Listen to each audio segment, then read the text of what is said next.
As I promised in my last video, today we are going to meet our first guest. But before that, I would like to welcome my new subscribers. My name is Jalal and you are watching with JKYZ.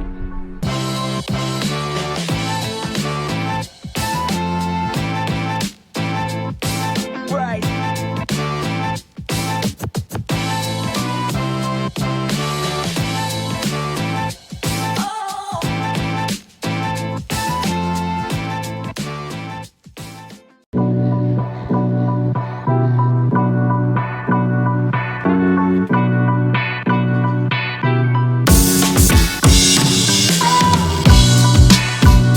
I'm really excited because I was planning to start a channel from the last 2 years. इसमें आप viewers के लिए एक value create हो। जो लोग Australia आना चाहते हैं उनको ऑस्ट्रेलियन लाइफस्टाइल के बारे में पता चले। जो लोग ऑस्ट्रेलिया में ऑलरेडी मौजूद हैं उनको फेलो ऑस्ट्रेलियंस को जानने का मौका मिले। और जो लोग just for the sake of knowledge कुछ इन्फॉर्मेशन चाहते हैं उनका भी कुछ ना कुछ फ़ायदा हो। So without wasting any more time, let's go and meet our first guest.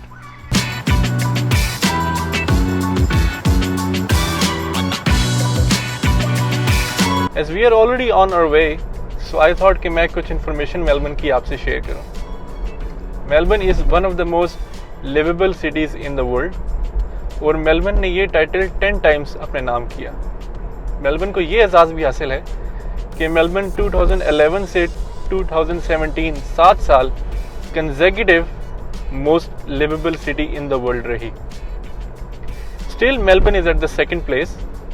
Vienna Austria is at the first place now, second place Melbourne, and third place is Sydney, which is also in Australia.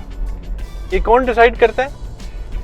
ये एक economist intelligence unit EIU division है जो research and analysis करती है world wide, और ये 5 चीज़ों को मद्देनज़र रखकर ये टाइटल अनाउंस करते हैं। वो 5 चीज़ें कौन सी हैं?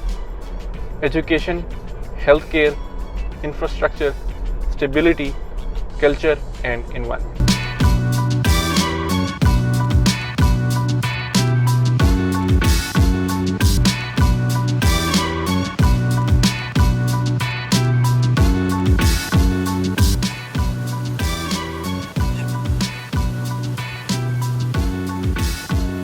अपने पहले गेस्ट के बारे में आपको बताते चलूँ, he is basically from Lahore, Pakistan, and he came here in 2012.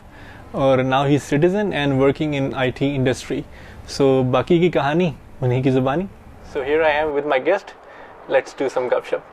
Naveed भाई, जैसा कि आपको मेरे YouTube चैनल का बैकग्राउंड तो पता है, हमारे व्यूअर्स को ये बताइएगा कि आप ऑस्ट्रेलिया किस ईयर में आए और किस वीज़े पर आए? Thank you for giving me this opportunity. मैं ऑस्ट्रेलिया 2012 में आया। मास्टर्स ऑफ इंफॉर्मेशन सिस्टम्स में एडमिशन लिया था उस वक्त। In the background, in Pakistan, मैंने Masters of Human Resources किया हुआ था और I was doing job there. Then I decided कि Human Resources is not something I need to do. तो मैंने IT में अपना करियर स्टार्ट करने के लिए ऑस्ट्रेलिया आने का फैसला लिया। Well done. तो जब आप ऑस्ट्रेलिया आए तो ऑस्ट्रेलिया जो माइंड में था आपके, क्या बिल्कुल वैसा ही ऑस्ट्रेलिया को पाया या इट वाज बिट डिफरेंट? मेरे माइंड में ऐसा कुछ भी नहीं था। Just wanted to start from beginning. From scratch start करना चाह रहा था मैं एक्चुअली। जब ऑस्ट्रेलिया आया चीज़ें यहाँ बिल्कुल डिफरेंट थी। पाकिस्तान में चीज़ें कुछ और होती हैं और किसी दूसरी कंट्री में आके चीज़ें बिल्कुल डिफरेंट हो जाती हैं। तो there was no plan, there was nothing in the head. The goal was to complete my studies. Basically आपको जो मोटिव था वो ये था कि I have to do my masters और फिर बात की बाद में देखिए। बिल्कुल एग्जैक्टली। तो जो स्टूडेंट लाइफ है हमारे व्यूवर्स को थोड़ा बताइएगा, वो कैसी रही आपकी? इंटरेस्टिंग थी, डिफिकल्ट थी, कैसे याद करते हैं अगर पीछे देखते हैं तो? स्टूडेंट लाइफ के बारे में अगर मैं सोचूं तो it was interesting, difficult, adventurous थी। क्योंकि जब पाकिस्तान में होते हो आप यू डोंट हैव टू पे फॉर योर फीसेस और आपको काम भी नहीं करना पड़ता, और इवेंचुअली आप स्ट्रेट अवे दूसरे मुल्क में आके काम भी करते हो, अपनी फीसें भी देते हो और पढ़ते भी हो साथ साथ। तो student life was difficult for me. इस चीज़ को अडेप्ट करना कि मैं 2 साल वहाँ जॉब करता रहा, I was earning good money, और यहाँ आके स्क्रैच से स्टार्ट करना फ्रॉम द और jobs, that was the difficult part I had. तो ये बताइएगा कि जब आप यहाँ पर आए तो you started from the managerial level position और बहुत अच्छी जॉब मिल गई, या कहाँ से आपने स्टार्ट लिया जॉब का? जब मैं ऑस्ट्रेलिया आया था तो एज आई सेड कि मेरे पास कोई प्लान नहीं था। I was just here for completing my studies. जब आया तो यहाँ पे चीज़ें बिल्कुल डिफरेंट थी, so I said I have to start from the scratch. जो मेरी फर्स्ट जॉब थी वो कार वॉश की थी। वो उस चीज़ को कह लें कि अडेप्ट करना मेरे लिए बहुत मुश्किल था, because I was doing a corporate job in Pakistan, और यहाँ आके और जॉब और वो भी गाड़ियाँ धोना मेरे लिए बहुत मुश्किल था। But I did that because ये मेरा डिसीजन था यहाँ आने का, so I had to live with it. Okay, student life में आप कितने दिन यूनिवर्सिटी जाते थे? मास्टर्स कर रहे थे आप, तो उसके साथ जॉब करना और फिर पढ़ना और फिर एग्जाम्स की तैयारी करना, वो कैसा था? बहुत मुश्किल था, बिकॉज एक जॉब करके आप फीस नहीं निकाल सकते थे, तो I had to do like 2 jobs मैं कर रहा था उस वक्त। स्टडीज़ करना मुश्किल था, लेकिन इतना मुश्किल नहीं था बिकॉज 2 दिन क्लासेस होती थी और रेस्ट ऑफ द वीक होता था पढ़ने के लिए।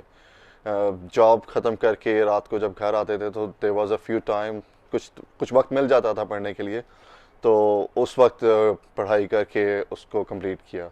ये student life was really interesting अगर देखा जाए। एग्जैक्टली, एडवेंचरस मैं कहूँगा, क्योंकि अपने कमाए हुए पैसों से कभी पढ़ा नहीं था, तो it was a good experience. That's really good. अच्छा, ये बताइएगा कि अब पढ़ाई ख़त्म हो गई, तो मास्टर्स ख़त्म होने के बाद डायरेक्ट पीआर मिली थी, यानी कि we are talking about permanent residency PR, तो वो कैसे, उसका प्रोसेस क्या था? उसके प्रोसेस के बारे में अगर थोड़ा सा बताएं हमें। जब डिग्री कंप्लीट की, it was like completed in 2 years. Masters information ख़त्म किया, उसके बाद एक वीज़ा यहाँ पे मिलता है, आई एम नॉट श्योर कि अभी भी मिल रहा है। पोस्ट ग्रेजुएट वीज़ा होता है, वो 2 साल का 485। राइट आफ्टर कंप्लीटिंग दैट आप उसके लिए अप्लाई करते हो, जो 2 साल आपको एक्स्ट्रा मिलते हैं, जिसमें आप प्रिपेयर करते हो अपने डॉक्यूमेंट्स और अपने आप को एलिजिबल करते हो टुवर्ड्स पीआर। तो वो 2 साल professional year, it's like compulsory for IT graduates, जिससे आपकी डिग्री असेस के लिए एलिजिबल हो जाती है, जिसकी वजह से आपको फिर पीआर मिलती है। ओके, तो यानी कि after completing your studies at that time there was a 485 post graduate visa, वो 2 इयर्स का था, उसमें आपने प्रोफेशनल ईयर कंप्लीट किया, और प्रोफेशनल ईयर करने के बाद फिर आपने पीआर अप्लाई किया। एग्जैक्टली। तो फिर पीआर जब आपको मिल गई, तो what was the experience like? मैं ये पूछना चाह रहा हूँ कि अगर आप डिफरेंशिएट करें स्टूडेंट लाइफ को और पीआर लाइफ को, तो वो कैसे करेंगे? स्टूडेंट लाइफ और पीआर लाइफ बिल्कुल डिफरेंट थी, क्योंकि स्टूडेंट लाइफ में आपको जॉब्स करनी होती हैं, आपको स्टडी भी करना होता है, so it was a struggle time. मुश्किल भी होता है और इंटरेस्टिंग इसलिए था क्योंकि 2 दिन मिलते थे दोस्तों के साथ गुजारने के लिए यूनिवर्सिटीज़ में, हम लोग खाना वगैरह खाते थे इकट्ठे। पीआर मिलने के बाद ये हुआ कि एटलीस्ट कोई वीज़ा की कोई कंसर्न नहीं रहा कि अब वापस जाना है, क्या करना है। एटलीस्ट ये हो गया था कि permanent I will be here, और उससे फ़ायदा ये हुआ कि उसको जॉब मिलना आसान हो गया था, क्योंकि यहाँ पे एक रूल है कि most of the jobs are given to permanent resident, तो उससे ये फ़ायदा हुआ था पीआर होने के बाद। तो नवीद भाई, परमानेंट रेजिडेंसी आपको मिलेगी, हमारे व्यूअर्स को आप ये बताइएगा कि पीआर में और सिटीजनशिप में क्या फ़र्क है? पीआर और सिटीजन में जो फ़र्क है, पीआर मिलने के बाद आपको फुल वर्किंग राइट्स मिल जाते हैं। You will be living in Australia for as long as you want, like unlimited आपको वीज़ा मिल जाता है। उससे ये होता है कि आपको जॉब ढूंढने में बहुत आसानी हो जाती है, because most of the jobs जो यहाँ मिलती हैं वो परमानेंट रेजिडेंसी को मिलती हैं, बिकॉज उसमें जॉब सिक्योरिटी बहुत ज़्यादा होती है एम्प्लॉयर के पास, कि वो एम्प्लॉय को रिटेन कर लेता है। सिटीज़न में ये फ़र्क होता है कि वंस यू बिकम सिटीज़न, आपके लिए वोटिंग जो है वो कंपलसरी हो जाती है, और on the top of it आप फेडरल जॉब्स के लिए भी एलिजिबल हो जाते हो। सो एंड ऑफ कोर्स आपको पासपोर्ट भी मिल जाता है Australian. Oh, that's really good. तो सिटीजनशिप का एलिजिबिलिटी क्राइटेरिया क्या है? सिटीजनशिप के लिए आपको टोटल 4 साल ऑस्ट्रेलिया में गुजारने होते हैं। इसमें 1 साल इंक्लूडिंग पीआर का होता है, इसमें 1 साल प्रॉपर आपको पीआर गुजारे हुए हो चुके हों। So if you are student, आपने 3 साल यहाँ स्टूडेंट वीज़ा पे गुजारे और 1 साल आपने पीआर का गुजारा, सो ये टोटल 4 साल हो जाएंगे, जिसके बाद आप एलिजिबल हो जाएंगे पीआर के सिटीजनशिप के लिए। सारे ये ज़बरदस्त इन्फॉर्मेशन दी है, ये इसमें काफ़ी जो है ना लोग मिक्सअप कर जाते हैं। सो आईटी इंडस्ट्री में अगर किसी ने जॉब करनी है तो उसको क्या करना चाहिए? और आप अपने बारे में बताइएगा कि जब आपने आईटी इंडस्ट्री में जॉब ढूंढना शुरू की तो was it a difficult process या इजीली मिल जाती है जॉब? जॉब ढूंढना, इट्स ऑल अबाउट आप की डिटर्मिनेशन कितनी है। व्हाट आई डिड, क्योंकि आप एक ऐसे मुल्क से आ रहे हैं जहाँ पे इंग्लिश जो है सेकेंडरी लैंग्वेज के तौर पे इस्तेमाल होती है, दो कि आपका करिकुलम सारा इंग्लिश में ही होता है, but we don't speak English like very often. तो जब मैं यहाँ आया तो मैंने 2-3 कॉल सेंटर्स में काम किया, जिसकी वजह से मेरी जो प्रोनाउंसिएशंस थी और कह लें कि फ्लुएंसी थी वो बहुत बेहतर हुई, जिसकी वजह से मुझे आईटी में जॉब मिलने में बहुत आसानी हुई। आईटी में जॉब लेना इट्स ऑल अबाउट स्किल्स और आपको अप्लाई करते रहना है। As long as you are confident enough, आप अपने आप को अपनी कम्युनिकेशंस को इतना लिफ्ट अप कर लेते हो कि यू कैन सेल योरसेल्फ, आपके लिए जॉब ढूंढना मुश्किल नहीं होगा। I think so.